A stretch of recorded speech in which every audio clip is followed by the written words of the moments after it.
हाँ जी दोस्तों, कैसे हो आप सब लोग। उम्मीद करता हूँ कि सब बहुत अच्छे होंगे और तैयारी में लगे हुए होंगे, क्योंकि आप अभी जो टाइम पीरियड है वो कुछ ऐसा है कि अपना मेंस तैयार करो जल्द से जल्द, अच्छे से अच्छे तरीके से जो है, और प्रैक्टिस करो बेहतरीन तरीके से, और वही सब कुछ पढ़ो जो एग्जाम के लिए इम्पोर्टेंट है। काफी बार क्या होता है ना कि हम कुछ इस चीजों में लग जाते हैं, कुछ कुछ बोल देता है। काफी बार ये भी चीज चलती है ना कि हम इर्द गिर्द जो आसपास जो लोग रहते हैं उन पर अधिक फोकस करते हैं कि वो क्या कर रहा है, कैसे कर रहा है, भाई वो क्या क्या चीजें हैं। मगर हमारा इंपॉर्टेंट चीजें होती है कि भाई हम सिलेबस और पीवाईक्यू को देते हैं, है ना। जब हम पीवाईक्यू को देखते हैं तो हमें एक बेहतरीन चीजें मिलती है कि एग्जाम में वाकई क्या कुछ है, यूपीएससी कहाँ पर फोकस कर रहा है, किस तरीके से फोकस कर रहा है, क्या पूछा जा रहा है, वो हमें सब मिल जाता है। तो हमें किसी से पूछने की जरूरत रहती ही नहीं है। हमें ये पता चल जाता है कि कोई क्लास इंपॉर्टेंट है कि कोई नहीं है, क्या यहाँ पर ये चीजें हमारे रिलेट कर रही हैं या फिर ये सब कुछ बकवास है। वो सब कुछ हमें पता चल जाता है जब हमें ये पता चल जाता है कि भाई यूपीएससी क्या कुछ कर रहा है, और वो हमें बताते हैं हमारे पीवाई के। ठीक है। तो आज की क्लास क्योंकि यूट्यूब पर जाएगी, ये एक प्रकार की एक डेमो क्लास भी होगी, और हम क्या कुछ कर रहे हैं वो मैं आपको एक छोटे से टाइम पीरियड के अंदर बता देता हूं।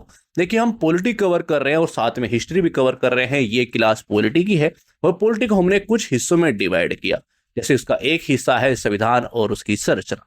ठीक है, संविधान और संरचना एक टॉपिक हो गया, और उसके अंदर कुछ हिस्से हो गए जैसे आपके सामने स्क्रीन पर आ रहे हैं। भाई संविधान के जो ऐतिहासिक पृष्ठभूमि है, उसकी विशेषताएं, मौलिक अधिकार के बारे में, डीपीएसपी के बारे में, प्रस्तावना के बारे में, ये सारे टॉपिक हम कवर करेंगे।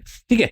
तो दो टॉपिक हम कवर कर चुके हैं, जिसके अंदर हम लगभग 14 से 15 साल के पीवाईक्यू कवर कर रहे हैं, और साथ में जो भी संभावित क्वेश्चन हो सकता है वो कवर कर रहे हैं, ताकि वो टॉपिक बहुत बेहतरीन तरीके से कवर हो जाए।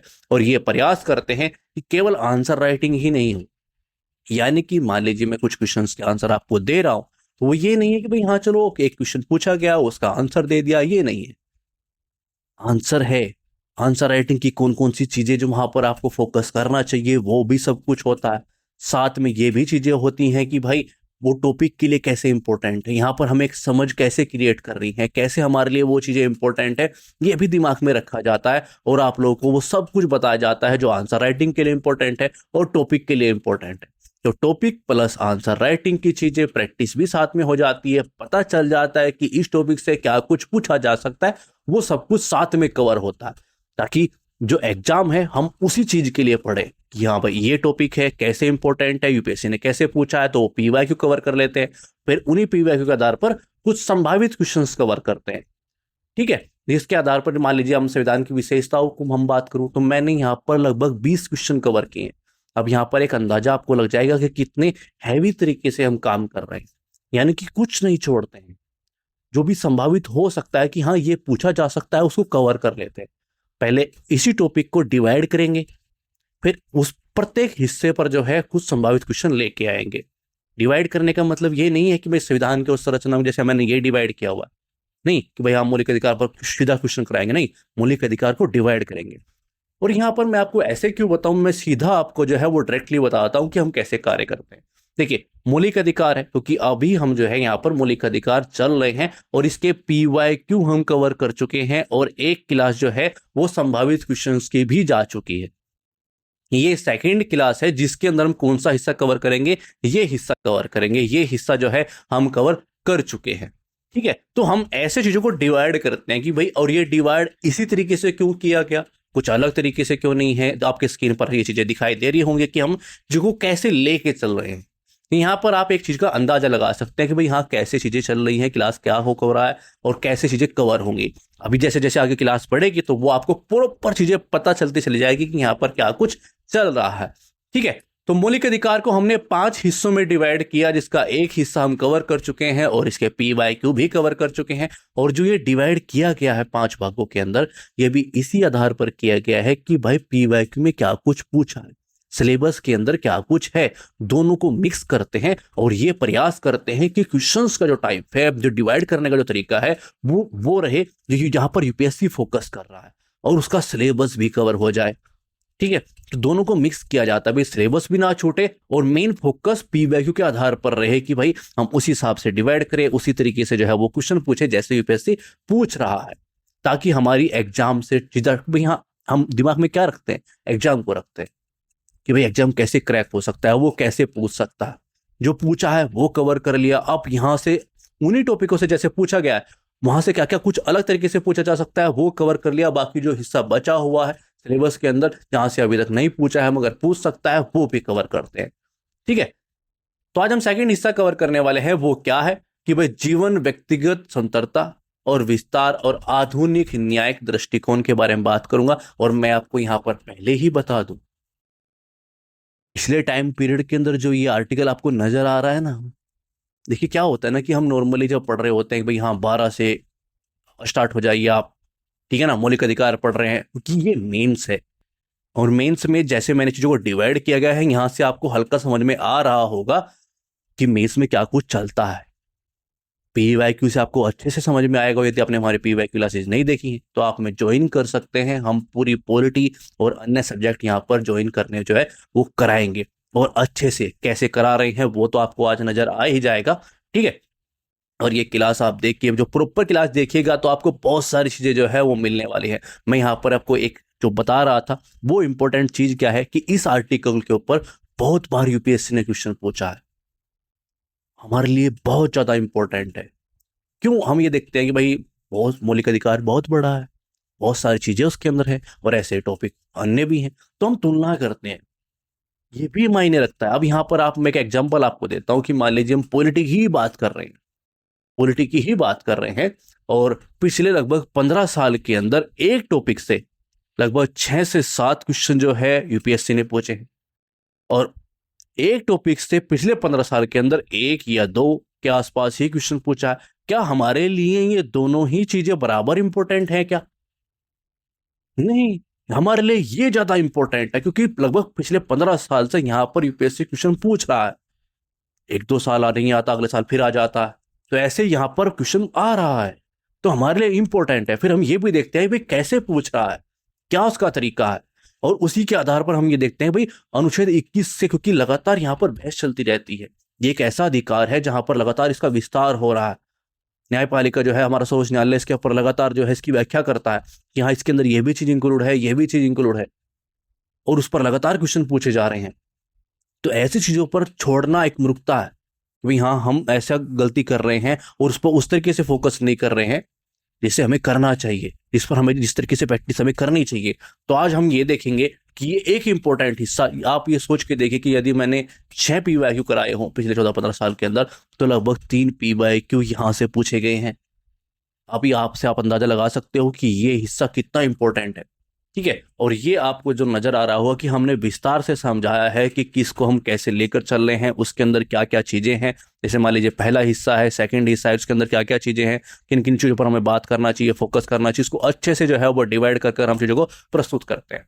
अब चलते हैं क्वेश्चन पर, क्योंकि हमारा प्रोग्राम कैसा है कि हम एक टॉपिक लेते हैं, उस टॉपिक को डिवाइड करते हैं, उसके डिवाइड किए गए प्रत्येक हिस्से पर कुछ क्वेश्चंस क्रिएट करते हैं। पहले पीवाईक्यू कवर कर लेते हैं, फिर पीवाईक्यू के आधार पर उन क्वेश्चंस को डिवाइड करते हैं, और ये देखते हैं कि जो बचा हुआ हिस्सा है वो अच्छे से कवर हो जाए और यहाँ से कुछ छूटे ना। वो प्रैक्टिस उस तरीके से हो जाए जैसे हमें एग्जाम में लिखना है, क्योंकि हमें एग्जाम में लिखना ही तो है, आंसर राइटिंग ही तो करनी है, तो हम उसी तरीके से तैयारी करते हैं। रही बात टॉपिक की, तो टॉपिक की क्या होता है ना कि जो पॉइंट्स होते हैं उतना ही हमें चाहिए होता है। अब यहाँ पर आप अंदाजा लगा सकते हैं, मान लीजिए हमें 150 में लिखना है या हमें 250 में लिखना है। आप यहाँ पर अंदाजा लगाएंगे भाई लिखना हमें 150 या 250 में, और हम कार्य क्या कर रहे हैं, कार्य कर रहे हैं हम वही 5,000 वर्ड्स पढ़ लीजिए, अन्य वर्ड्स पढ़ लीजिए, सब बहुत सारा अलग तरीके से पढ़ रहे हैं, या फिर हम वो नहीं पढ़ते हैं जैसे पूछा जाएगा। तो ये गलती हम यहाँ पर नहीं कर रहे हैं। हम क्वेश्चन आंसर के तरीके से लेकर चलते हैं, आंसर राइटिंग और साथ में टॉपिक दोनों को समझ करके चलते हैं। जैसा कि मैं आपको हर क्लास के अंदर बोलता हूँ, जो कि हमारे मेंबर हैं वो ये बात जानते हैं कि भाई हमारा जो क्वेश्चन होता है वो मेन चीज होती है। यदि आपको वो समझ में आ गया, क्या उसकी डिमांड है ये समझ में आ गई, 50% की बात लिखते हैं मेंबर, ये बात समझ गए होंगे कि मैं क्या कुछ बोलने वाला हूं, कि भाई 50% आपका काम खत्म हो जाता है। कैसे हो जाता है, क्या कुछ चीजें हैं, ये आपको समझ में आनी स्टार्ट हो जाएगी। क्योंकि भाई यदि आपको ये समझ में आ गया कि क्वेश्चन की डिमांड क्या है, एक्चुअल में वो किस अनुपात में बांटा हुआ है, क्या कुछ उसके अंदर है, किस साइंस में आपको लिखना है, तो हमारा काम बहुत अच्छे से कवर हो जाएगा। यहाँ पर 1 मिनट के अंदर अंदर क्वेश्चन को देखा, समझा, उसको डिवाइड किया, जो उसके अंदर भाग है जिस अनुपात में बांटना चाहिए वो देखा कि मैं क्या कुछ यहाँ पर पॉइंट लिख सकता हूँ, क्या कुछ, एक स्ट्रक्चर दिमाग में बनता चला गया और मेरा काम खत्म हो जाता है, आसान हो जाता है। पर उसको लिखना होता है, मैंने पहले ही डिसाइड कर लिया होता है कि भाई यहाँ क्या कुछ हम करने वाले हैं। तो क्वेश्चन क्या है, आइए उस पर चलते हैं। अनुच्छेद 21 के तहत देखिए पूरा टॉपिक ये इसके इर्द गिर्द ही घूमेगा, पूरी क्लास ही इस पर है, ठीक है। हम इसको बहुत अच्छे से कवर करेंगे। अनुच्छेद 21 के तहत जो है त्वरित सुनवाई के अधिकार की व्यवहारिकता और आलोचनात्मक जो है मूल्यांकन कीजिए। यहां से आपको ये चीज समझ में आएगी कि हमने लगभग 3 PYQ इसी पर कवर करे हैं, यानी कि यूपीएससी ने यहाँ पर पूछा है, जैसे मैं आपको बता चुका हूं। अब कुछ क्वेश्चंस यहाँ पर कवर करेंगे तो उसके जो जो आयाम है वो सभी कवर हो जाएंगे। यहाँ पर क्या होगा कि क्वेश्चन मान लीजिए कुछ अलग टाइप से भी यदि पूछ लिया यूपीएससी ने तो अभी हम उसका आंसर कर पाएंगे। देखिए डायरेक्टली, देखिए मैं आपको बोल दूं कि हाँ बस मैं तो भगवान हूँ या फिर मैं ऐसा कुछ हूँ, भाई मैं ही पेपर बनाता हूँ, मुझे सब कुछ पता है, तो वो तो सब बकवास होती है। कोई आपको बोल रहा है तो वो भी बकवास ही है, ठीक है। क्वेश्चंस हम आपको देंगे, उनके सारे टॉपिक्स मान लीजिए अब ये एक क्वेश्चन है, इसके अंदर कुछ चीजें कवर होंगी, ठीक है, कि मान लीजिए भाई हाँ ये भी हिस्सा है इसका, ये भी आयाम है, कुछ हिस्सों में डिवाइड होगा उसके, यानी कि वो टॉपिक के कुछ हिस्से हैं। अब वो कुछ चीजों को मिलाकर एक क्वेश्चन बनाएगा यूपीएससी। यदि आपको उसकी नॉलेज है कि हाँ मैंने वो सब कुछ कवर किया है तो फिर आसान है, बस आपको आंसर राइटिंग आनी चाहिए। स्किल आपके अंदर है वो सब कुछ, और वो हम आपकी डेवलप करेंगे भी। हाँ आपको आंसर राइटिंग करनी आती हो, भूमिका कैसे बनाते हैं, चीजें कैसे करते हैं, सब कुछ आनी चाहिए, बाकी सब कुछ हो जाएगा, ठीक है। तो आइए क्वेश्चन को समझते हैं कि भाई अनुच्छेद 21 के तहत जो है त्वरित सुनवाई के जो अधिकार है वो व्यवहारिकता को आलोचनात्मक मूल्यांकन हमें करना है कि भाई हाँ अधिकार तो है मगर क्या रियलिटी में प्रैक्टिकल सिस्टम में हमें मिला हुआ है क्या नहीं मिला हुआ है, क्या कुछ चीजें हैं, क्या हमारे सामने वो चीजें, उसके बारे में हमें बात करनी है, सोचना है, उसके ऊपर पॉइंट्स देने हैं, ठीक है। आगे बात करते हैं, आगे क्या लिखा गया है भाई, न्यायिक देरी और लंबित मामलों की भारी संख्या के मद्देनजर इस अधिकार का साकार करने में कौन से प्रमुख अवरोध है। यानी कि हमारे पास वो अधिकार तो है मगर जिस तरीके से हम मान लीजिए एक प्रॉब्लम में आ गए और एक केस है, कोई भी चीजें हैं, वो न्याय मिलने में जितनी देरी होती है ना, जितना विलम्ब होता है, वो कहीं ना कहीं वो अधिकार जो है वो साकार नहीं है। वो चीजें जो है वो जो हमें अधिकार मिला हुआ है वो केवल लिखा हुआ है, बस हाँ ये अधिकार है, बाकी कुछ नहीं है। ये क्वेश्चंस की एक प्रकार की एक सेंस है, ये बोल रहा है क्वेश्चन कि भाई हाँ जो त्वरित सुनवाई का जो अधिकार है अनुच्छेद भी, हाँ हमें कुछ हुआ और हमें वो न्याय मिल जाए, टाइम के साथ मिल जाए तो वो अच्छा होता है, मगर व्यावहारिकता कैसी है कि वो मिलता ही नहीं है, ठीक है। तो आलोचनात्मक मूल्यांकन करना है और ये भी दिखाना है कि वो कौन कौन सी प्रॉब्लम है जो इस अधिकार को मिले हैं, वो केवल वहां तक सीमित कर दे रहे कि भाई हाँ बस ये है, इसका मतलब कुछ नहीं है, ठीक है। हमारे पास होना ना होना बराबर सा हो गया है, ऐसा वो कौन सी प्रॉब्लम्स है, कौन से वो अवरोध है, उनके बारे में बात करनी है, ठीक है। तो क्वेश्चंस किस चीज पर है, त्वरित सुनवाई पर है कि भाई हाँ वो न्याय मिले, वो अधिकार हमारे पास है मगर उसका कुछ हो नहीं रहा है, इसके इर्द गिर्द ये पूरा क्वेश्चन घूम रहा है कि वह अनुच्छेद 21 के तहत त्वरित सुनवाई का अधिकार तो है उसकी, मगर उसकी व्यावहारिकता की आलोचना तो मूल्यांकन करे। ये भी वही बात है, जो अवरोध है क्योंकि देरी हो जाती है, चीजें हो जाती हैं, वो कौन से अवरोध है वो पूछ रहा है, ये भी वही है, तो इर्द गिर्द उसके ही घूम रहा है। तो ऐसे क्वेश्चन की भूमिका कैसे बनाते हैं, ये बात करते हैं। अनुच्छेद 21 के तहत जो है त्वरित सुनवाई के अधिकार एक व्यवहारिक रूप से मूल्यांकन करे, तो यह अधिकार भारतीय न्याय प्रणाली में सैद्धांतिक रूप से जो है तो स्थापित है, किंतु भारी न्यायिक देरी और लंबित मामलों की संख्या इसकी सफलता में गंभीर बाधा बनकर उभरी है। न्यायिक व्यवहारिकता में यह अधिकार काफी हद तक एक अपूर्ण सैद्धांतिक बना हुआ है। देखिए यहाँ पर आप एक अंदाजा लगा के देखिएगा, जब मैं भूमिका बना रहा हूँ, ठीक है, तो आप अपनी वर्डों में देखिए, यहाँ पर दो चीजें होती है ताकि आपको चीजें समझ में आए कि मैं क्या कह रहा हूँ, और वो चीजें आप अपने भाषा में अपने तरीके से जब लिखना स्टार्ट करेंगे, मैं आपको बोल देगा भाई हम कैसे बना सकते हैं कि भाई हाँ वो चीजें हैं, और इसका मूल्यांकन करें तो हमें ये चीज नजर आती है कि वो है, तो लिखा हुआ तो है, मगर जिस तरीके की देरी हो रही है, जिस तरह से विलम्ब हो रहा है न्याय मिलने में, वो कहीं ना कहीं वो एक गंभीर बाधा बनकर उसके सामने उभर रहे हैं, ठीक है। वो अपूर्ण है, अधिकार वो है ही नहीं, तो वो उस तरीके की इस भाषा को, इस चीज को आपको एक नॉलेज मिलेगी कि भाई मैं भूमिका के अंदर क्या कुछ इंक्लूड कर सकता हूं, आप जो है उसको आप बना सकते हो, क्या कुछ कैसे बनाते हैं, क्वेश्चन से उस चीजों को उठाते हैं और लिख देते हैं। जैसे डेफिनेशन बनाने की एक चीज है कि भाई यहाँ से मैं कुछ डेफिनेशन या फिर उसकी परिभाषा देते हुए बता सकता हूँ, तो ठीक है, कुछ रिपोर्ट देते हुए बता सकता हूँ, ठीक है, वो इस क्वेश्चन की डिमांड नहीं है, मगर क्वेश्चन की काफी क्वेश्चन की डिमांड होती है कि उस मैं यदि रिपोर्ट की बात कर सकता हूँ तो कर सकता हूँ, किसी परिभाषा देते हुए, किसी को समझाते हुए बात कर सकता हूं तो हाँ कर सकता हूं। तो वो चीजें होती हैं। ठीक है, आगे बढ़ते हैं। हम बात करते हुए त्वरित सुनवाई के अधिकार के एक सैद्धांतिक विस्तार के बारे में बात करेंगे कि भाई हाँ वो एक्चुअल में है क्या, वो अधिकार क्या है जिसके बारे में पूरा क्वेश्चन घूम रहा है। ठीक है, तो सर्वोच्च न्यायालय जो है खातून बनाम बिहार, ये टाइम भी दे दिया। अब यहाँ पर एक दिमाग में और रखिएगा, देखिए पहली बात तो याद रखिएगा, यदि नहीं भी रहता बाई चांस भाई हमें नहीं है 1979 के अंदर ये चीज हुई, नहीं याद है यार क्या हुआ, कोई बात नहीं, आप बस ये बोल दीजिए कि सर्वोच्च न्यायालय जो है खातून बनाम बिहार एक मामला था जिसमें जो है, या फिर एक और मामला आपको याद रहे भाई शीला बार से बनाम जो है भारत संघ 1986, नहीं याद रहता केवल एक मामला लिख दीजिए, दो याद नहीं रहते एक मामला लिख दीजिए, सन नहीं याद रहता तो एक्चुअल में मामला लिख दीजिए, वो चीजें होनी चाहिए। ठीक है, जैसे मामलों में क्या हुआ कि इन फैसलों में यह स्पष्ट किया गया कि भाई त्वरित सुनवाई जीवन और व्यक्तिगत स्वतंत्रता का अधिकार जो अनुच्छेद 21 है उसका एक अभिन्न हिस्सा है। यह अधिकार जांच, जमानत, सुनवाई, अपील, पुनर्विचार आदि सभी चरणों में जो है लागू होता है और राज्य के ऊपर दायित्व है कि न्यायिक प्रक्रिया को शीघ्र और निष्पक्ष रूप से जो है संचालित करे। तो जो अधिकार के बारे में पूरा क्वेश्चन है पहले हम इसको स्पष्ट किया और कुछ सर्वोच्च न्यायालय के जो केसेस हैं उनके ऊपर जिक्र करते हुए बताया कि भाई हाँ उनमें ये चीज स्पष्ट की गई है कि ये इसका एक अभिन्न हिस्सा है, तो वो चीज हमने क्लियर कर दी, उसके बारे में बता दिया। अब बात करते हैं जो सेकंड हिस्सा है कि प्रमुख बाधाओं के बारे में जो है वो चीजें की, फिर उसका एक मूल्यांकन देंगे और जो खत्म कर देंगे।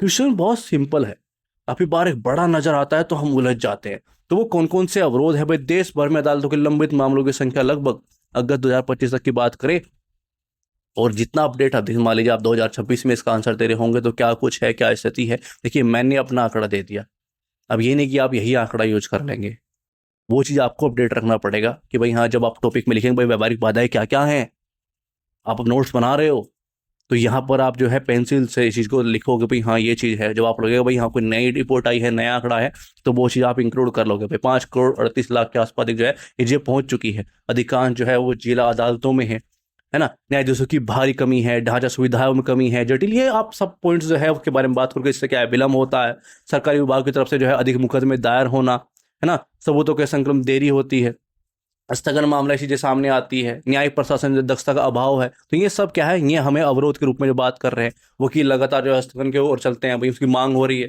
साक्ष्य संकलन में और फोरेंसिक सुविधाएं जो है कमी होती है उसकी, जिससे भी ये प्रॉब्लम होती है, ये भी एक अवरोध का कारण होता है। तो ये सब क्या है हम बात कर रहे हैं, आर्थिक संसाधन, आधारभूत निर्माण की सीमाएं हैं, तो ये सब जो है हम जिक्र करते हुए जिक्र कर सकते हैं भाई कुछ क्या है, ये अवरोध है ना, ये सब पॉइंट। अब देखिए दिमाग में मैं आपको बता दूं कि भाई हाँ टॉपिक के बारे में जो बात कर रहा था भाई टॉपिक की क्या मिलेगा, ये तो आंसर राइटिंग की चीजें ही हैं, ये पॉइंट्स है।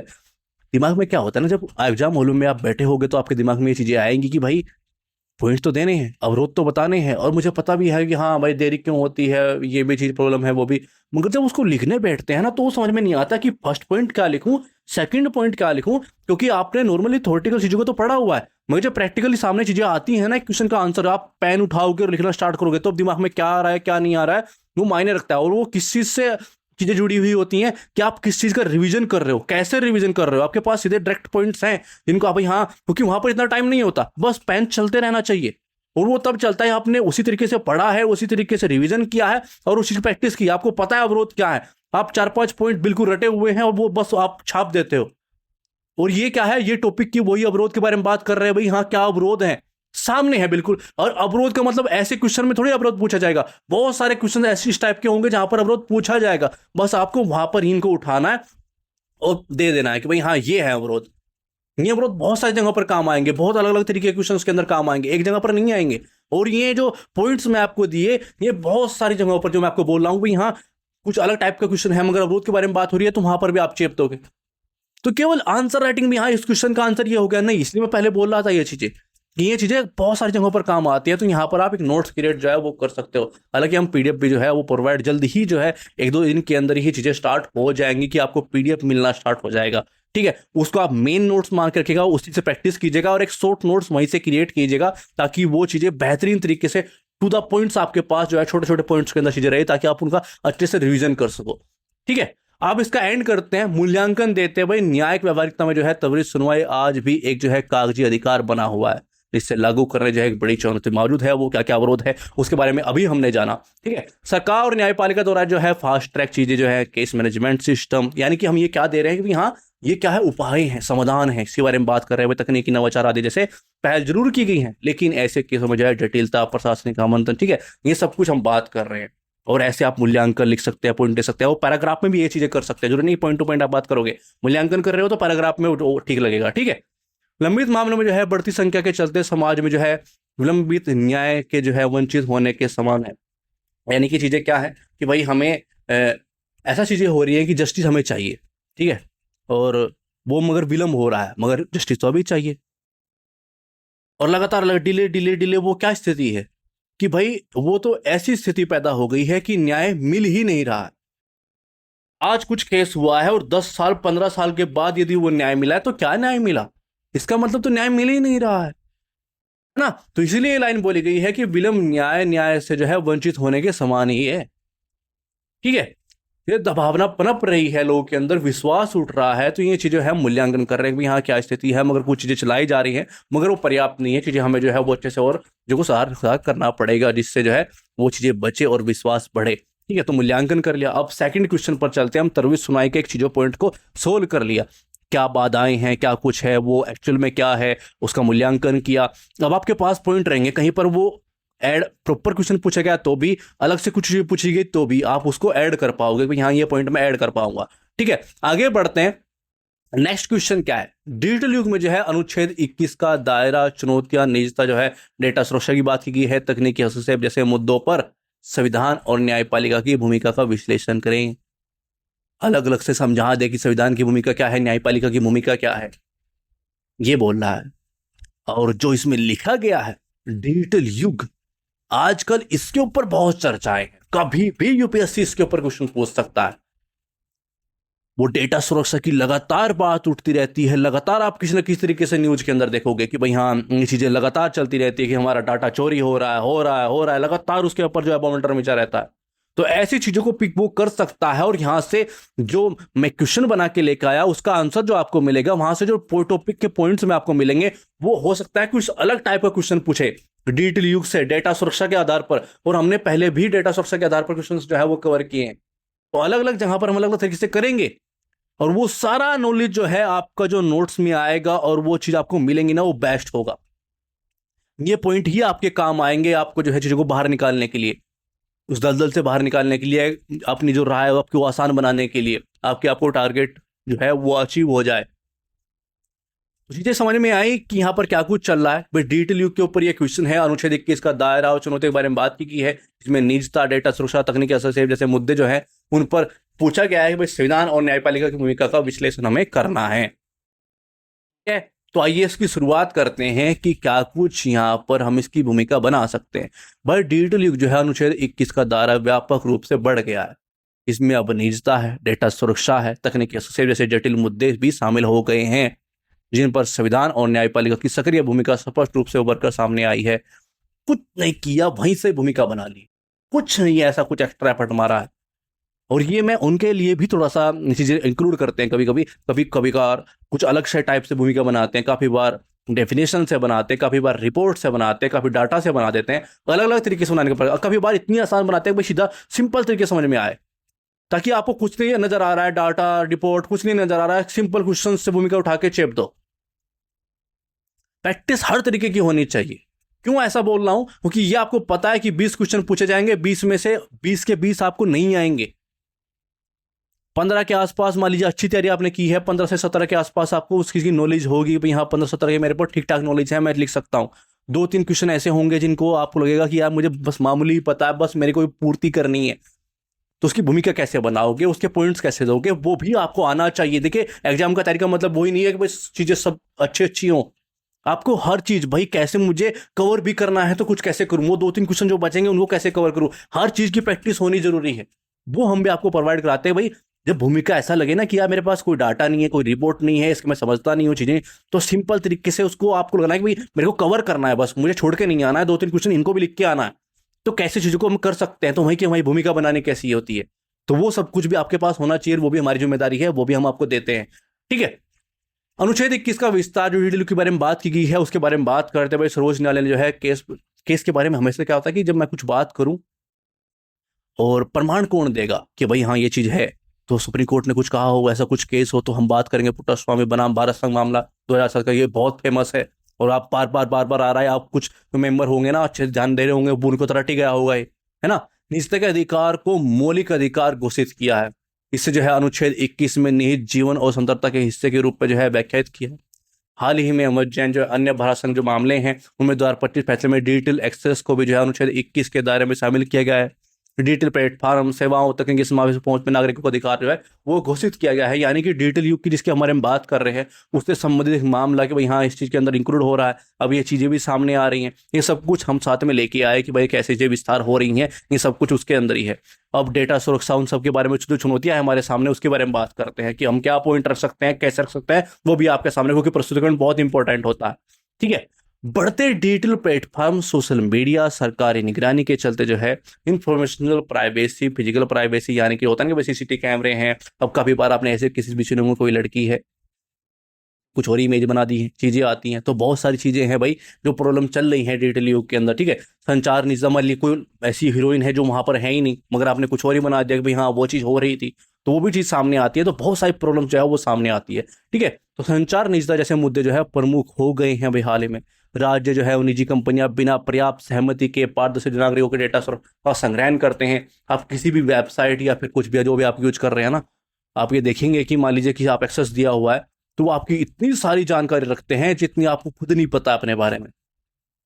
कभी आप निकालोगे ना तो आप जो हैरान हो जाओगे कि क्यों इन्होंने मेरे बारे में इतना सब कुछ जो है वो जानते हैं ये लोग। और आप भी जानते हैं कि सबके पास डाटा है। अब कोई ये बात से असहमत नहीं है भी हाँ डाटा चोरी नहीं होता, सबको पता है।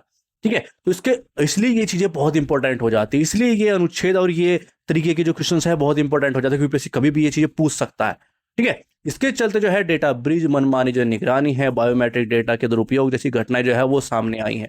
डेटा संरक्षण के लिए व्यक्तिगत डेटा जो है वो संरक्षण अधिनियम लागू किया गया है, लेकिन अभी भी जो है इसका प्रभावी क्रियान्वयन सरकारी और निजी क्षेत्र में जो है उत्तरदायित्व कमी जो है वो चुनौती बनी हुई है। यानी कि प्रॉब्लम्स हैं। और ये चीज कैसे आप लिखोगे, आपको पता तो है भाई यहाँ प्रॉब्लम है, डेटा सुरक्षा के अंदर प्रॉब्लम है। जब हम कहानी के रूप में जो नॉर्मल डिबेट कर रहे होते हैं तो हम बात कर लेते हैं, मगर जब लिखना होगा ना भाई 50 वर्डों में 3-3 पॉइंट दे दीजिए, सीमित वर्ड के अंदर बात नजर आए, अच्छे से नजर आए, वो बिल्कुल आपको तो वो नहीं दे पाओगे। तो वो ये सब कुछ है।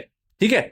भूमिका क्या है संविधान न्यायपालिका क्या है उसके बारे में बात करते हुए सुप्रीम कोर्ट ने स्पष्ट किया है कोई भी डिजिटल हस्तक्षेप जो है तभी वैध है जब वह कानून द्वारा जो है स्थापित प्रक्रिया के अनुसार हो, उचित हो, तर्कसंगत हो, आवश्यक प्रतिबंध के अधीन हो। न्यायपालिका जो है डेटा प्रोटेक्शन कानून और डिजिटल जो है समावेशन को बढ़ावा देने हेतु नीति निर्देशक पहलुओं और अनुच्छेद 21 के तहत जो है संयुक्त दायरे का बार बार पुष्ट किया है। सूचना प्रौद्योगिकी अधिनियम है नहीं, जो आरटीआई जो है मध्य दिशा निर्देश के सोशल मीडिया के नियमन पर जो है लगातार न्यायिक निगरानी रही है, जिससे नागरिक अधिकार और राज्य के हितों में जो है अचूक जो है क्या बना रहे, संतुलन बना रहे, उचित संतुलन बना रहे। तो यहाँ पर हम बात की हुए संविधान की क्या भूमिका है, न्यायपालिका की क्या भूमिका है, तो ये पॉइंट्स हम जो है वो दे सकते हैं। आइए निष्कर्ष के बारे में बात करते हैं। तो निष्कर्ष क्या हो सकता है कि डिजिटल युग में जो है अनुच्छेद 21 का जो है संरक्षण केवल न्यायिक सक्रियता तक सीमित नहीं है सर। इसके लिए विधायिका, कार्यपालिका, न्यायपालिका मिलकर तकनीकी, कानूनी और नैतिक ढांचे जो है वो तैयार करने होंगे। वो मैं आपको बार बार क्या बोलता हूँ निष्कर्ष के बारे में, यही बोलता हूँ कि भाई प्लीज इस चीज पर फोकस कीजिए कि वो कनेक्ट हो, या तो फ्यूचर से कनेक्ट हो पॉजिटिविटी के साथ, भाई हाँ ये चीजें होनी चाहिए, ऐसा कुछ हो। वो भी चीजें नहीं हो पा रही हैं तो पॉजिटिव सा निष्कर्ष लिख दो। वो भी चीजें नहीं हो पा रही हैं तो आपने जो क्वेश्चन लिखा है ना, जो पूरा आंसर जो आपने जो भी कुछ लिखा है उसका समेट के कंक्लूजन सा लिख दो। देखिए आइडिया सब होना चाहिए अच्छा, नॉर्मल। ये भी होना चाहिए कि जब मुझे कुछ नहीं मिल रहा है तो मैं ये भी चेप दूं, होना चाहिए, छोड़ के नहीं आना है। जैसे मैं आपको पहले भी बोला था भाई 20 क्वेश्चन जीएस के अंदर आएंगे, 17 क्वेश्चन 18 क्वेश्चन जो भी आपने लिखे हैं, मगर वो 2 बचे हैं, किसी के 3 बचे हैं, किसी के 4 बचे हैं, जो भी किसी के बचे हैं आपको लग रहा है कि ये मेरे को बहुत माइनर नॉलेज रखता हूं इन चीजों के बारे में, मैं जो 2-3 क्वेश्चन आए हैं, मगर छोड़ नहीं सकता, बिल्कुल मत छोड़िए, जो भी कर सकते हो। देखिए यहाँ पर हमने अच्छा कर दिया, ये फर्स्ट में लिखा अच्छा किया, 17-18 क्वेश्चन 16 क्वेश्चन जो भी आपको लग रहा है कि मुझे आए हैं वो अच्छा किया, और उसी तरीके से हम एग्जाम के तरीके से सोचना चाहिए। 2-3 क्वेश्चन ऐसे हैं, किसी के 2 हैं, किसी के 3 हैं, किसी का 1 है, जो भी है वो आपके अनुसार है। ठीक है। आपको लग रहा है कि भाई समेटना तो है ही ना यार, लिखना तो है ही, वो कैसे कर सकते हैं वो भी मैं आपको बताता चल रहा हूँ कि भाई हाँ कुछ चीजों को सिर्फ समेटना होता है, भाई लिख तू कैसे भी लिख तू, लिख तू। ठीक है। नेक्स्ट क्वेश्चन पर चलते हैं। नेक्स्ट क्वेश्चन क्या है कि क्या मौलिक अधिकार केवल नकारात्मक दायित्व है, यानी कि थोपे गए हैं भाई राज्य ऐसा नहीं कर सकता, राज्य वैसा नहीं कर सकता, राज्य इस चीज में हस्तक्षेप नहीं कर सकते, वे नहीं कर सकते, ऐसा कुछ ये चीजें हैं, या वे जो है राज्य पर जो है सकारात्मक करते हुए भी अधिरोपित करते हैं। उदाहरण से चीजों को स्पष्ट कर दीजिए, ये हमसे पूछा गया है। यानी कि जैसे डीपीएसपी होते हैं ना, वो भी चीज कार्य करते हैं ना, आपको दिशा निर्देश देते हैं अच्छा कार्य करने के लिए, अग्रसर करते हैं भाई यहाँ अच्छा भी हो। क्या मौलिक अधिकार भी ऐसा करते हैं, या फिर वो नकारात्मक दायित्व भी है कि भाई आप हमारे चीजों को नहीं छीन सकते हो, यहाँ पर आपके ऊपर रोक है, यहाँ पर आपके ऊपर रोक है। तो क्वेश्चन समझ में आया कि वो क्या कहना चाहता है। नकारात्मक यानी कि आप चीजों का हस्तक्षेप नहीं कर सकते हो, आप ये भी नहीं कर सकते हो, हमारे अधिकार को नहीं छीन सकते हो। तो वो अधिकार जो है वो राज्य को रोकते हैं, सीमाएं लगाते हैं उनके ऊपर। सकारात्मक दायित्व जैसे डीपीएसपी की हम बात करते हैं भाई, वो निर्देश करते हैं कि कुछ अच्छा कल्याणकारी कार्य करना चाहिए, है ना।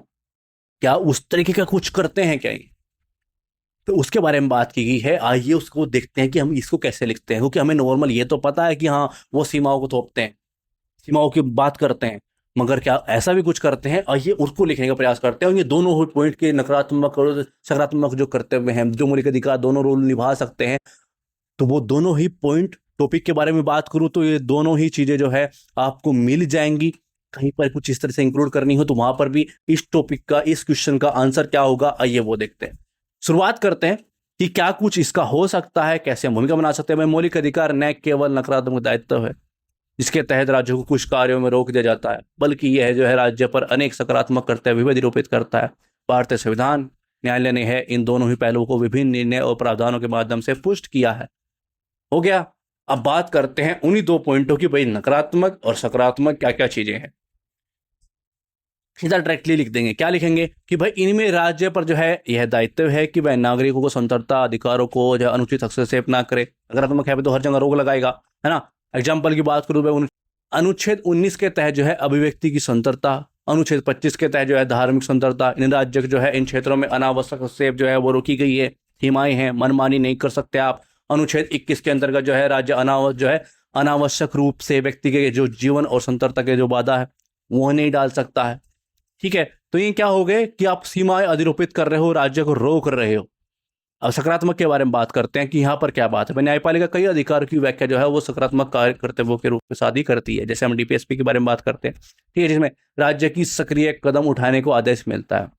फिर एग्जाम्पल की बात करें, क्योंकि वो बोला है। देखिए हम क्वेश्चन को बहुत अच्छे से समझने का प्रयास करते हैं। क्वेश्चन ये है, उदाहरण सही स्पष्ट कीजिए, तो वहां पर क्या है, वो कोई एवे नहीं बोला गया भाई बोल दिया यार, बस उसने बोलने के लिए बोल दिया, ऐसा नहीं होता है। क्वेश्चंस में थोड़ी सी ऊपर नीचे हो जाता है। जो वो उस टाइप के क्वेश्चन आएंगे तो वहां पर मैं ये चीजें बताऊंगा कि भाई हाँ ये थोड़ा सा इस टाइप का क्वेश्चन है। काफी बार क्या होता है कि जब बोला जाता है आलोचनात्मक मूल्यांकन कीजिए, ऐसा कुछ कीजिए, तो वहां पर थोड़ा सा अलग टाइप का चीजें भी हो जाती है। भाई आलोचना कीजिए, समालोचना कीजिए, ऐसा कुछ कीजिए, परीक्षण कीजिए, आलोचनात्मक परीक्षण कीजिए, समालोचनात्मक परीक्षण कीजिए, समीक्षा कीजिए। जब इस टाइप क्वेश्चन आते हैं और उसमें कुछ अलग टाइप का रोल होता है तो उसके बारे में भी मैं आपको उन्हीं क्वेश्चन के अंदर बात करूंगा। ठीक है, तो यहाँ पर हम अपना पॉइंट दे रहे हैं और साथ में बता रहे हैं कि कैसा दायित्व है। कुछ एग्जाम्पल के थ्रू बात रख रहे हैं। भाई अनुच्छेद 21 जो जीवन का अधिकार है उसके तहत यथोचित आजीविका, स्वास्थ्य, है ना, स्वच्छ पर्यावरण, तो कौन ले गई आएगा, राज्य ही उसके प्रति कार्य करेगा। शिक्षा के बारे में बात करते हैं, है ना, 6 से 14 जो इंक्लूड की गई थी डीपीएसपी के यहाँ पर, है ना। निष्पक्ष सुनवाई के अधिकार को जो है मूल अधिकारों में व्याख्यात किया गया है, राज्य के सक्रिय प्रयास की अपेक्षा करता है। तो ये सब कौन लेके आएगा, स्वास्थ्य के बारे में, स्वच्छ पर्यावरण के बारे में, शिक्षा के बारे में, कौन करेगा ये कार्य, जो आपके अधिकार है। और राज्य कल्याण के लिए कार्य करता है, स्वच्छ पर्यावरण मिले, उसको कुछ कार्य अच्छे करने होंगे। वो रोक नहीं रहा है कि आप कुछ नहीं करिएगा, इसके अंदर इंक्लूड नहीं होएगा। वो कह रहा है कि ये करो, स्वच्छ पर्यावरण के बारे में कुछ करो, वो अधिकार है हमारा। स्वास्थ्य के बारे में कुछ करो, शिक्षा के बारे में कुछ करो, है ना, तो करने के लिए बोल रहा है। ठीक है, मुस्कान बनाम कर्नाटक राज्य, देखिए हमने एक पॉइंट दिया, एक सर्वोच्च न्यायालय के बारे में बात करेंगे, है ना। PUCL जो है इस तरह का मामला, भारत संघ मामला 1997 का। इन फैसलों में सुप्रीम कोर्ट ने जो है इस पक्ष पर बल दिया कि राज्य को नागरिकों को जो जरूरी सेवाएं हैं, जो सूचना का अधिकार है, जो पारदर्शिता है, वो सुनिश्चित करनी होगी। यानी कि वो कार्य करने के लिए बोल रहा है, रोकने के लिए नहीं बोल रहा है। ठीक है, तो दोनों में अंतर है। तो यहाँ पर हमने जो पक्ष की चीजें थी, जो निष्पक्ष की जो है चीजें थी, यानी कि सकारात्मक और उसके नकारात्मक जो पहलू है, यहाँ पर आपको वो पॉइंट्स मिल गए। मैं क्या रख सकता हूँ, एग्जाम्पल क्या रख सकता हूँ, वो मिल गया। अब निष्कर्ष की बात करते हैं। भाई मौलिक अधिकार केवल जो है वो शासन के अनावश्यक हस्तक्षेप को रोकने का तक सीमित नहीं है, बल्कि आधुनिक न्याय व्यवस्था सैद्धांतिक व्याख्याओं के चलते जो है राज्य में विभिन्न सामाजिक आर्थिक प्रशासनिक सेवाओं में सक्रिय उपलब्धता को अपेक्षा ही करते हैं। ठीक है, तो ऐसे आप अपना निष्कर्ष बना सकते हैं। ठीक है, तो प्लीज जो भी आपको लगा है क्लास को देखकर आप फीडबैक दे सकते हैं हमें कि भाई हाँ किया, हमारी ओर से फीडबैक है, कार्य कुछ अन्य चीजें तरीके से करना चाहिए या फिर कुछ भी चीजें आपको जो है, जो भी आपको फीडबैक हो क्लास को लेकर वो जरूर दीजिएगा, लाइक कीजिएगा, कमेंट कीजिएगा। प्लीज हम आपकी वेट करेंगे कमेंट की, कि आप हमें पक्का कमेंट करेंगे कि भाई हाँ इसके बारे में फीडबैक भी देंगे, जो भी आपको लगा है अच्छा बुरा ज्वाइन करना चाहिए। ठीक है, उसके बारे में डिटेल आप ले सकते हैं, कमेंट बॉक्स में कमेंट करेंगे। यदि आपको ज्वाइन करना है तो आपको फुल डिटेल दे देंगे उस चीज़ के बारे में। थैंक्स फॉर वॉचिंग, धन्यवाद।